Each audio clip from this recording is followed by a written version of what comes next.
भाजपा जिला अध्यक्ष ने की सीएम योगी से मुलाकात, विकास और संगठनात्मक विषयों पर की चर्चा। बरेली में मौलाना शहाबुद्दीन का बयान, कहा सड़कों पर ना पढ़े ईद की नमाज, हुकूमत की गाइडलाइंस का करे पालन।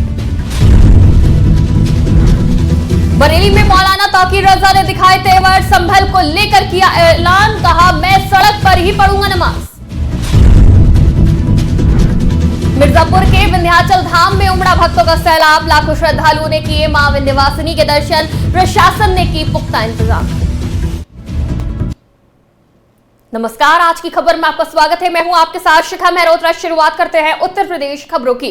उत्तर प्रदेश के मुख्यमंत्री योगी आदित्यनाथ से श्रावस्ती जिले के तेजस्वी ऊर्जावान जिला अध्यक्ष हरिओम तिवारी ने मुलाकात की और जिले के विकास और संगठनात्मक विषयों पर चर्चा की। मुलाकात के दौरान सीएम योगी ने आशुतोष त्रिपाठी को एशिया थाई बॉक्सिंग प्रतियोगिता में गोल्ड मेडल जीतने पर बधाई दी। इस मौके पर भाजपा युवा मोर्चा के जिला महामंत्री राणा प्रताप सिंह भी मौजूद रहे। उत्तर प्रदेश के यशस्वी मुख्यमंत्री योगी आदित्यनाथ जी से हमारी कल मुलाकात हुई। जनपद के सांगठनिक, राजनीतिक एवं विकास के विषयों पर चर्चा हुई। कुछ हमारी मांगे थी, विकास हित, श्रावस्ती के हित, समाज हित।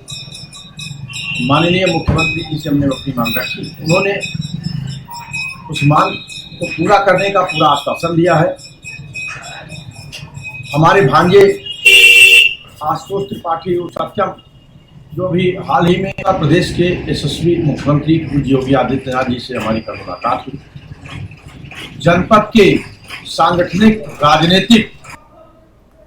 बरेली में ऑल इंडिया मुस्लिम जमात के राष्ट्रीय अध्यक्ष मौलाना शहाबुद्दीन रजवी बरेलवी ने ईद को लेकर गाइडलाइंस जारी की है। मौलाना ने कहा कि ईद की तमाम तैयारियां जोर शोर से हो रही हैं। मैं तमाम ईदगाह के इमाम और मस्जिद के इमाम हजरत से अपील करूंगा कि ईद की नमाज का सुखूसियात के साथ एहतमाम करें। इस दौरान उन्होंने ईद की नमाज सड़कों पर ना पढ़ने की अपील करी।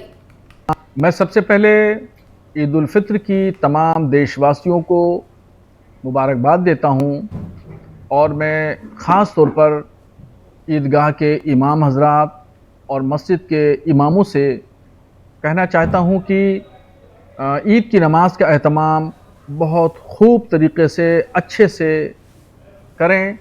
ईद की तैयारियां अच्छे से हों ताकि बहुत बेहतरीन अंदाज में ईद की नमाज अदा की जाए। ईद में बूढ़े, बच्चे, जवान सभी लोग नमाज़ पढ़ने के लिए आते हैं। इस वजह से लोगों की तादाद ज़्यादा हो जाती है, बढ़ जाती है, मस्जिदें छोटी पड़ जाती हैं। बाज़ जगह देखा गया कि रोड पर नमाज पढ़ी गई। तो इस बात का ख़ास तौर पर ध्यान रखें कि रोड पर जमात नहीं करना है, रोड पर नमाज न पढ़ी जाए। उसका तरीक़ा ये है कि एक जमात हो जाए, इमाम बदल करके फिर जो लोग रह गए हैं उनकी दूसरी जमात कर दी जाए। इस तरीके से तीसरी जमात कर दी जाए। शरीयत ने इस बात की इजाज़त दी है कि आप 1 से 2, 2 से 3, 3 से 4 आप जमातें कर सकते हैं। इमाम को बदलना होगा। अगर ये इंतज़ाम करते हैं तो इससे बहुत आसानियाँ पैदा होंगी। जो एम्बुलेंस जाने वाली रोड पर है उसको कोई दिक्कत नहीं होगी। लोग अपनी ज़रूरतों के लिए आ रहे हैं, जा रहे हैं, उनको कोई परेशानी नहीं होगी। ट्रैफिक जाम नहीं होगा। दिनचर्या आराम से आदमी की चलती रहेगी। किसी को कोई दिक्कत, कोई परेशानी का सामना नहीं करना पड़ेगा। और इधर खुश उसलूबी के साथ बहुत अच्छे से। बरेली में मौलाना तौकीर रजा का बड़ा बयान सामने आया है। तौकीर रजा ने कहा कि देश के हालात बहुत खराब है, मुस्लिमों पर हर तरफ अन्याय हो रहा है, मस्जिदों और मदरसों को तोड़ा जा रहा है। ज़बार की ईद खुशी की नहीं बल्कि गम की ईद है। मौलाना ने सड़क पर नमाज ना पढ़ने को लेकर भी निशाना साधा। उन्होंने कहा कि मस्जिद में जगह भर जाने पर सड़क पर 2 मिनट की नमाज पढ़ने पर कोई गलत नहीं है। मौलाना ने ऐलान किया कि मैं सड़क पर नमाज पढ़ूंगा, देखता हूं मुझे कौन रोकता है, ये देश मेरा है। हमेशा काम किया है और आज भी काम कर रहे हैं। मैं आज भी अपने देश का ये काम कर रहा हूँ कि ईद सादगी से मनाई जाएगी, किसी का शोरगुल नहीं किया जाएगा, मेले ठेले नहीं लगाए जाएंगे, तमाशे नहीं किए जाएंगे और अपने मुल्क का अमन व अमान बरकरार रखने की कोशिश की जाएगी। हुकूमत हिंद से और हुकूमत उत्तर प्रदेश से मैं ये मांग करता हूँ कि जो तरीका इन्होंने अख्तियार किया हुआ है, इस तरीके को इन्हें तब्दील करना चाहिए। नरेंद्र मोदी को चाहिए कि वो 140 करोड़ का अपने आप को प्रधानमंत्री समझे, किसी वर्ग विशेष या किसी समाज विशेष का प्रधानमंत्री ना समझे। और माननीय आदित्यनाथ योगी जी से भी मैंने ये कहना चाहता हूं कि आपने ईश्वर के नाम की शपथ ली है, आप तो धार्मिक आदमी हो, ईश्वर के नाम की शपथ लेकर अगर शपथ का सम्मान नहीं करता है, मान नहीं रखता है, तो काहे का धार्मिक है। आपने ईश्वर के नाम की शपथ ली थी कि किसी के साथ तासुब नहीं किया जाएगा, सबको बराबर समझा जाएगा। आप धर्म के नाम पर या तो आज ये कहिए कि आप सिर्फ हिंदुत्व के मुख्यमंत्री हैं, या ये कहिए कि उत्तर प्रदेश के तमाम हिंदू मुसलमान सिख ईसाइयों के मुख्यमंत्री है। अगर सबके मुख्यमंत्री हैं तो आपको ये जो अन्याय कर रहे हैं, ये जो तुष्टीकरण की राजनीति कर रहे हैं, ये जो बेईमानियों की राजनीति कर रहे हैं, ये जो मुसलमानों को दबाने कुचलने की राजनीति कर रहे हैं, इस राजनीति से आपको। अगली खबर का रुख करते हैं। मिर्जापुर के विंध्याचल धाम में वास्तविक नवरात्र की धूम शुरू हो चुकी है। नवरात्र के पहले दिन मां विंध्यवासिनी के शैलपुत्री स्वरूप का विधिवत पूजन अर्चन हुआ। देश विदेश से आए श्रद्धालु मां के जयकारे लगाते हुए दर्शन के लिए लंबी कतारों में खड़े नजर आए। पूरे क्षेत्र में घंटियों की गूंज से भक्तिमय माहौल बन गया। पुरोहितों के अनुसार इस दिन सफेद वस्तुओं का भोग लगाने और साधना करने से विशेष फल मिलता है। भक्तों को विश्वास है कि मां उनके सारे कष्ट हर लेंगी। माता विंध्यवासिनी के दरबार में आज नवरात्र के प्रथम दिन भक्त माता के शैलपुत्री स्वरूप के दर्शन पूजन कर रहे हैं।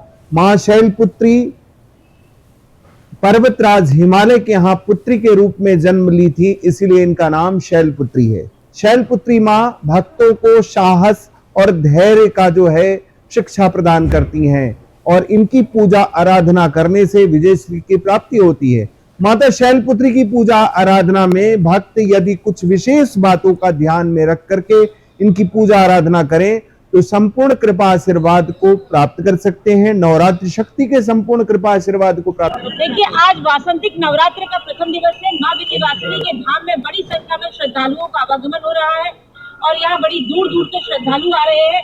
माननीय मुख्यमंत्री महोदय की दिशा निर्देशों के अनुरूप यहाँ जूट मैटिंग, पेयजल और छाजन की सुदृढ़ व्यवस्था की गई है और यातायात, पार्किंग, घाटों की व्यवस्था, आवश्यक चिकित्सा टीम की व्यवस्था, सभी व्यवस्थाएं बहुत ही सुचारू रूप से की गई हैं और श्रद्धालु जो है वो मां के धाम में दर्शन कर एक अच्छे। सिद्धार्थनगर के बांसी में पूर्व नगर पालिका अध्यक्ष मोहम्मद इदरीश पटवारी ने आगामी ईद उल फितर की नमाज के मद्देनजर नगर के सभी ईदगाहों का निरीक्षण किया। निरीक्षण के दौरान सफाई कर्मियों को ईदगाह में साफ सफाई रखने के निर्देश दिए गए। इस मौके पर नगर पालिका कार्यालय के लिपिक बड़े अधिकारी भी मौजूद रहे। आज से चैत्र नवरात्रि का शुभारंभ हो चुका है और नवरात्रि के पहले दिन लखनऊ में बख्शी का तालाब क्षेत्र के कठवारा गांव में गोमती नदी के तट पर स्थित मां चंद्रिका देवी के धाम में भक्तों की भीड़ देखने को मिल रही है। बड़ी संख्या में लोग दर्शन और पूजन करने पहुंच रहे हैं। इस दौरान मंदिर में कड़ी सुरक्षा व्यवस्था की गई। आज चैत्र नवरात्र का प्रथम दिवस है और आज हम हैं लखनऊ जिले के बख्शी का तालाब से 11 किलोमीटर दूर कठवारा गांव में गोमती नदी के किनारे स्थित मां चंद्रिका देवी का मंदिर। आप यहां पर देख सकते हैं कि यहाँ पे सुबह से ही लाखों श्रद्धालु लाइन में लग करके दर्शन कर रहे हैं। यहाँ पे भव्य मां का दरबार आज सजाया गया है। आप पीछे देख सकते हैं कि यहाँ पे दूर दूर से भक्त लाइन में लग रहे हैं। यहाँ पे जो है मेला कमेटी के सदस्य हैं, हम उनसे बात करेंगे क्या है यहाँ पे मेला कमेटी की तैयारी, मेला को लेकर। यहाँ पर मेला कमेटी की तरफ से काफी व्यवस्थाएं की गई। जो भी व्रत के लोग हैं उनके लिए फलहार की व्यवस्था की गई, हलवार की तरह की गई और भी सारी व्यवस्थाएं भक्तों के लिए ठहरने के लिए कमरों की व्यवस्था की गई है। काफी व्यवस्थाएं सुरक्षा की यहाँ पे पुलिस प्रशासन की व्यवस्था नवरात्रि से लगातार किया गया है और चारों तरफ से कहीं हर जगह पर प्रशासन की तरफ से भी व्यवस्थाएं, बैरियर के पास से लेके बाहर मंदिर के पीछे की गुफा में हर जगह पुलिस तैनात है। पूरी व्यवस्था है, पुलिस की कोई दिक्कत नहीं। जिनका साफ तौर पर कहना है कि यहाँ पुलिस के साथ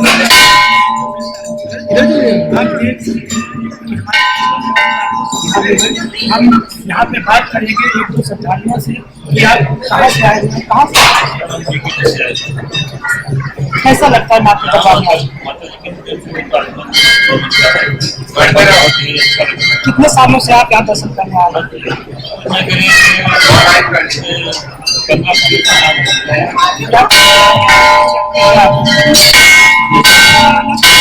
व्यवस्था की गई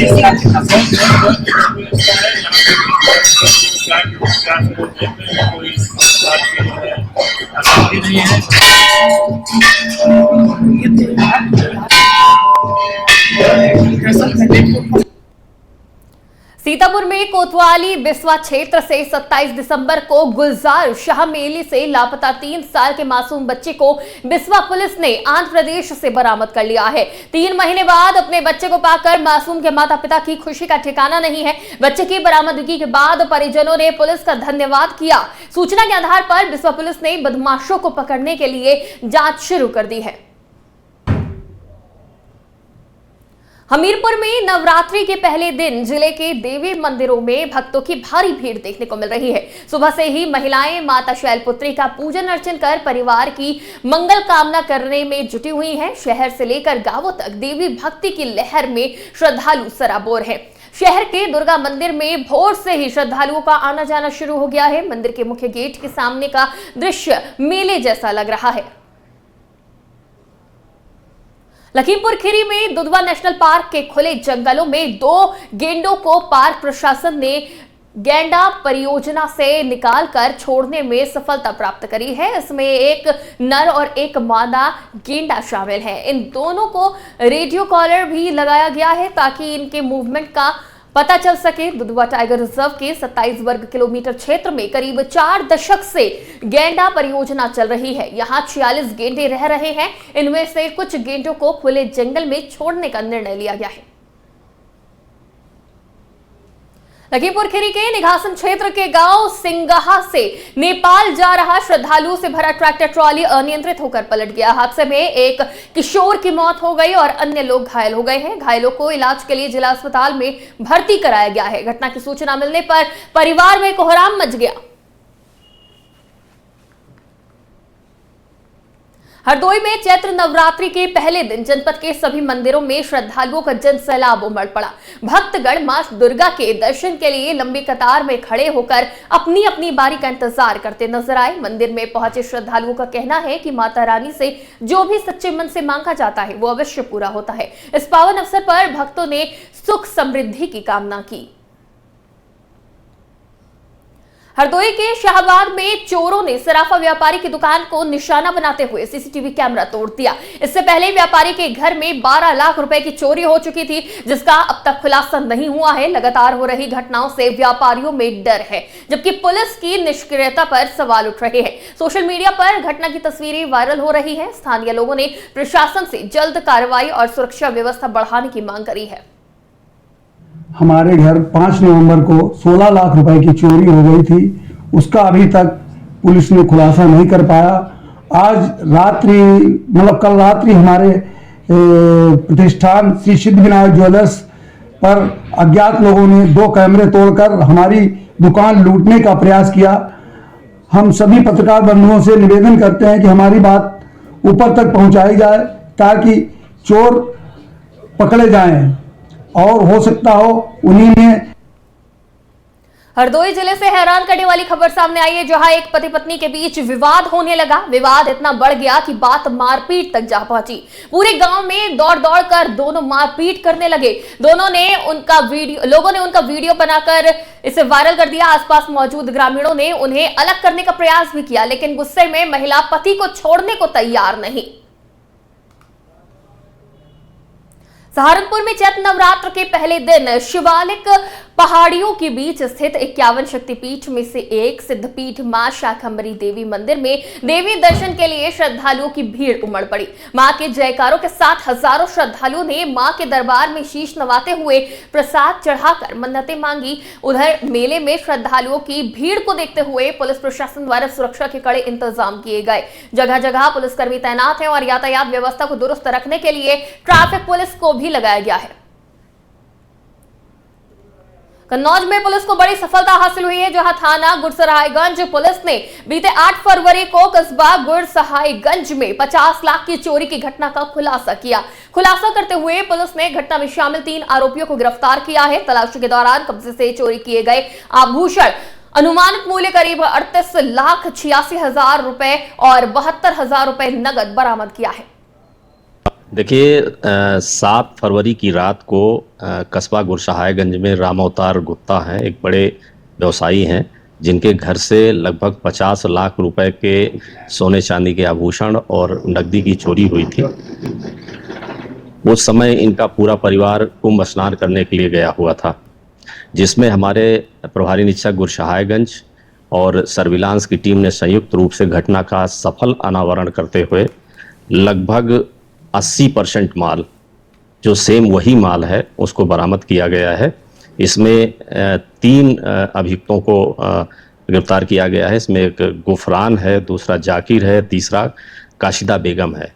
इसमें जाकिर और काशिदा बेगम ये दोनों चोरी का माल रखने के आरोपी हैं, और गुफरान और इसका जो पिता है फन्नू उर्फ जहीरुद्दीन, ये दोनों लोगों ने घर में लखनऊ में सिनर्जी मैरीटाइम कंपनी और MOL शिपिंग कंपनी ने मिलकर भारतीय नाविकों के लिए रोजगार के नए अवसर पैदा करने का एक महत्वपूर्ण प्रयास किया है। कंपनी ने घोषणा करी है कि वो MOL कंपनी के आगामी जहाजों, जिसमें गैस टैंकर और ऑयल टैंकर शामिल है, उसमें अधिक से अधिक भारतीय नाविकों को रोजगार देंगे। इस पहल के तहत कंपनी ने लखनऊ में एक कार्यक्रम का आयोजन किया, जिसमें उन्होंने भारतीय नाविकों को रोजगार के अवसरों के बारे में जानकारी दी। कंपनी का लक्ष्य अगले 2 से 3 वर्षों में 20 से अधिक जहाजों को MOL कंपनी से जोड़ना है, जिससे लगभग 200 लोगों को रोजगार मिलेगा।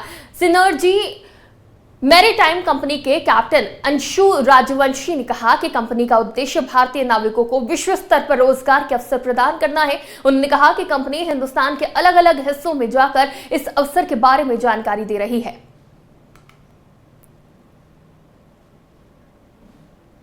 उत्तर प्रदेश की खबरों में फिलहाल इतना ही। देश और दुनिया की तमाम खबरों के लिए देखते रहिए आज की खबर।